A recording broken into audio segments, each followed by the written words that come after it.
Hello everyone, welcome back to my channel. So आज की video में हम एक न्यू टॉपिक स्टार्ट करेंगे, that is hole formulation. So मैं यहाँ पर इसकी हेडिंग लिख देता हूँ। और फ्रेंड्स, इसको शुरू करने से पहले मैं आपको एक बात बताना चाहूँगा कि हमने जो टॉपिक प्रीवियसली फिनिश किया था कि हमारे पास जो भी टर्म्स हैं, राइट, टर्म सिंपल्स हैं, उनकी ग्राउंड स्टेट टर्म कैसे आती है वो हमने डिटर्मिन करनी सीख ली थी। और अगर आपको वो चीज़ आ गई है समझ तो बहुत ईजी होगा आपके लिए for the terms of D configurations. Okay, तो पहले तो यहाँ पर मैं डी कन्फिगरेशन लिखता हूँ कि डी कन्फिगरेशन में कौन सी टर्म्स हमें निकालनी है। दैट इज़ D1 के लिए 2 3, अगर हमारे पास 2 इलेक्ट्रॉन्स हैं, 3 इलेक्ट्रॉन्स हैं, 4 इलेक्ट्रॉन्स हैं, 5 इलेक्ट्रॉन्स हैं। ओके, उसके बाद D6, D7, D8, D9 और D10। ये कुछ टर्म्स हैं जिनके लिए हमने हमारी जो है टर्म सिंबल फाइंड करना था। ओके, तो ये कॉन्फ़िगरेशंस में हमारे पास क्या देखा जाता है कि यहाँ पर जो भी इनमें सिंबल्स होते हैं that are somewhat similar. Okay, तो हम स्टार्ट करें जैसे D1 के लिए। हम पहले यहाँ पर मैं ये डैश लगा देता हूँ ताकि कोई कन्फ्यूजन ना रह जाए। ये बहुत इंपॉर्टेंट टॉपिक है तो इसे ध्यान से सुनिएगा। देखो, इसको आप इनकी ग्राउंड स्टेट टर्म्स निकाल सकते हैं, बट लेकिन मैं यहाँ पर एक ट्रिक बता रहा हूँ, आप कैसे याद करिए इसे। DFFDS। ओके, यही चीज़ हमने याद करनी है यहाँ पर। इसके लिए एक निमोनिक भी दूंगा कि हमारे पास इसको याद कैसे करें। ठीक है, तो इसके लिए सिंपल हमने याद करना है। जैसे डी है हमारे पास, तो डी से हमारे दादाजी हो गए।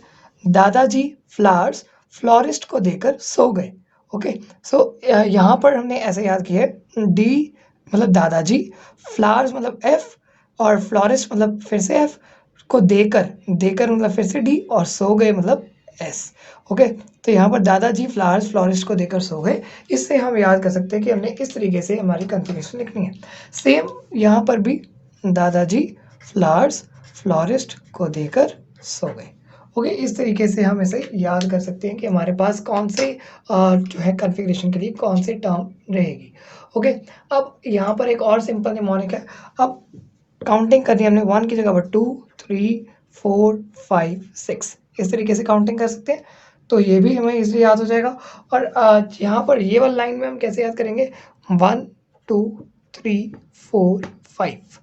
तो यहाँ पर आपको एक तो हमारी जो है एल की वैल्यू मिल गई, मतलब हमारे पास ये जो टर्म्स आ गई, और उसके बाद हमारी स्प्लिटिंग जो हमारे पास जो है वो भी हमारे पास आ चुकी है कि हमारे पास जो स्पिन मल्टीप्लिसिटी है वो भी हमने यहाँ पर देख ली। अब यहाँ पर ऑब्जर्व क्या किया गया कि हमारे पास जो डी कॉन्फ़िगरेशन है, ओके, सो एक सेकेंड, डी कॉन्फ़िगरेशन जो है अगर उसमें n इलेक्ट्रॉन्स हैं, और डी कॉन्फ़िगरेशन जो है जिसमें 10 माइनस n इलेक्ट्रॉन्स हैं, इन दोनों के लिए ग्राउंड स्टेट टर्म जो है सिमिलर होती है। जैसे हम देखें कि हमारे पास D1 है और D9 है, इन दोनों के लिए ग्राउंड स्टेट टर्म क्या है, D2। ओके, सेम आ गई ना, ये 10 माइनस 1 है दैट इज़ 9, एंड ये 1 है दैट इज़ 1, राइट।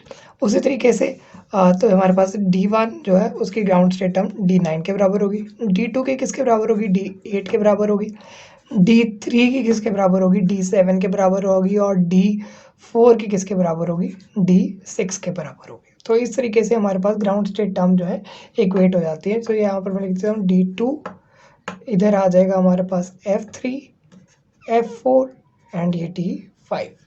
तो हमारे पास कितने अच्छे से निमोनिक से ये चीज़ें याद होगी हमें। और अब यहाँ पर होल फॉर्मुलेशन का मतलब क्या है, अब यहाँ पर हम समझते हैं। जैसे हमारे पास समझ लो हमारा ये जो डी सबशेल है, ओके, तो मैं यहाँ पर डी सबशेल के 5 ऑर्बिटल्स ड्रॉ कर रहा हूँ। अब इसकी स्प्लिटिंग कैसे होती है हमने पढ़ा हुआ है, it splits into 2 sets of orbitals, one is T2g and other one is EG।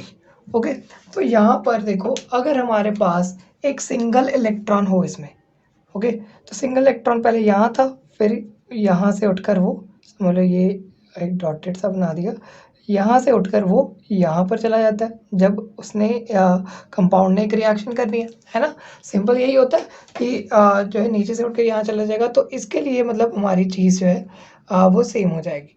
और अगर सिमिलर चीज़ समझिए कि यहाँ पर 9 इलेक्ट्रॉन्स हैं, तो हमारे पास फिर भी एक ही चार्ज कैरियर रहेगा, that is one hole, because 9 electrons के लिए हमारे पास जैसे मैं यहाँ पर फिल कर रहा हूँ 1 2 3 4 5 6 7 8 9, तो यहाँ पर भी 9 इलेक्ट्रॉन्स ऐसे फिल हो जाएंगे।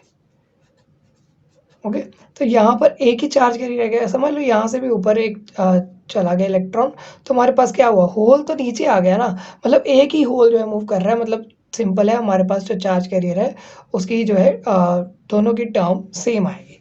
ओके, तो यहाँ पर हमें एक और चीज़ क्लियर होगी। अब हमने जो नेक्स्ट वीडियो में डिस्कस करना है दैट इज अबाउट दी ऑगल डायग्राम। ऑगल डायग्राम या ऑर्जल डायग्राम्स भी इसे कह सकते हैं, बिकॉज कुछ स्कूल कॉलेजेस में इसे ऑर्जल डायग्राम्स के नाम से जाना जाता है। अब यहाँ पर क्या होता है, जैसे हमारे पास ये D2 टर्म है। ओके, अब D2 टर्म जो है जैसे d ऑर्बिटल स्प्लिट हो जाते हैं इनटू 2 सेट्स, उस तरीके से हमने ऑर्जल डायग्राम्स भी बनाने होते हैं that represent the splitting of the terms. Okay, तो ये जो है स्प्लिट कराएगा D2 टर्म को, एक तो यहाँ पर जैसे ये T2G सेट था और एक यहाँ पर EG सेट था, है ना, हमने यही पढ़ा हुआ। तो जब हम टर्म की स्प्लिटिंग करते हैं, जब हम ग्राउंड स्टेट टर्म की स्प्लिटिंग करेंगे तो हम क्या देखेंगे कि हमारे पास जैसे D2 टर्म है तो ये कैपिटल T2G में स्प्लिट हो जाएगा और ये EG जो है that will be capital EG। Okay, तो ये दो टर्म्स में स्प्लिट हो गया। अब ये यहाँ पर 2 और यहाँ पर 2, बिकॉज यहाँ पर 2 है इसकी मल्टीप्लिसिटी।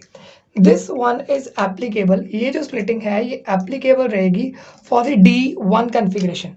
ओके, मतलब ये D1 के लिए तो ठीक है। ओके, तो हमने देखा कि D1 के लिए ठीक है, बट लेकिन जैसे D9 कन्फिग्रेशन है उसके लिए भी स्प्लिटिंग ऐसी होनी चाहिए, बिकॉज वहाँ पर तो एक इलेक्ट्रॉन चार्ज कैरियर है और D2 term splitting, D2 term तो सेम ही रहेगी ग्राउंड स्टेट टर्म, पर लेकिन स्प्लिटिंग डिफरेंट हो जाएगी। स्प्लिटिंग क्यों डिफरेंट हो जाएगी, बिकॉज वहाँ पर जो जैसे अब हमारे पास D1 में है 1 इलेक्ट्रॉन गोज टू EG, सो ये T2 से EG में जा रहा है, ईजिली है। ओके, T2G से EG में जा रहा है 1 इलेक्ट्रॉन, तो ये तो ईजी है।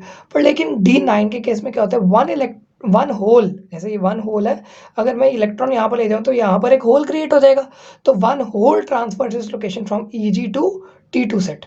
सो हमारे पास जो D2 जो है टर्म, मतलब यहाँ पर मैं D2 बनाता हूँ, इसकी जो दो चीज़ों में स्प्लिटिंग हो जाएगी, एक हमारे पास जो सेट रहेगा that will be of T2G और एक हमारे पास सेट रहेगा EG का, बिकॉज हमारे पास EG से T2 में जा रहा है और जो स्प्लिटिंग हमने शो करनी है हमेशा जो है shifting from lower energy to high energy shift करना है। तो इस तरीके से हमारे पास EG जो है वो नीचे रखेंगे और T2 जो है ऊपर रखेंगे, और यहाँ पर मैं यहाँ मार्क है कि ये 2 ही आएगा बिकॉज D2 टर्म है, एंड ये this is for D9 configuration because उसमें होल फॉर्म हो गया। तो होल का जब ट्रांसफर दिखाना है तो हमने हमेशा इनवर्स डायग्राम प्लॉट करना है। सो ये ऑगल डायग्राम के लिए बहुत इंपॉर्टेंट बेसिक था, that is the hole formulation. In the next video we will discuss about ऑगल diagram, and till then stay tuned, do subscribe to my channel for more videos, and आपका प्यार ऐसे ही बना रहे। Thank you so much.